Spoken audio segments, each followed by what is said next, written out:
د دې ځینې زه د علماو ته دا درخواست کوم چې د عوامو ته څه وښایي، دین ورته وښایي، قرآن او حدیث ورته وښایي. پرېږدئ دا مقابلې، پرېږدئ دا ستا مذهب جدا او زما مذهب جدا، پرېږده د منبر نه تا سنګر جوړ کړی دی ځان له او ډزې کوې په هغه چا باندې چې چا سره د طبیعت نه لګي. بعض قرآن راولي په ټولې پیټ کې په یو کس.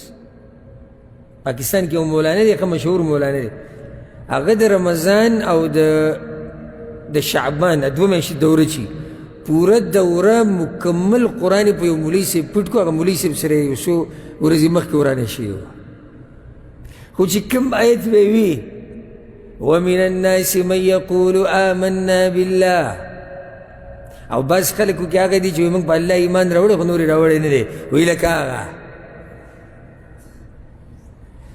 بیا به یې د منافقانو صفات شروع کړو، وایي لکه دغه چې راغلی وه بله ورځ. بیا به د یهودو د نصاراو صفات شروع کړي چې الله یو یهود نه کړ، نو وایي هغه بل اوس خو تاسو پخپله ولیدو. ټول قرآن راواغستو په یو سړي پټ کړو، د الله نه یېره نشته.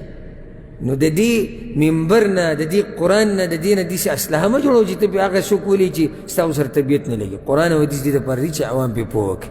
نو الله دې زمونږ علما او دعاتو ټولو له توفیق ورکړي چې د قرآن او حدیث خدمت وکړي، او چا نه چې کومې کوتاهیانې شوي دي الله دې ورته هغه کوتاهیانې معاف کړي. هذا والله أعلم وصلى الله وسلم على نبينا محمد وعلى آله وصحبه أجمعين.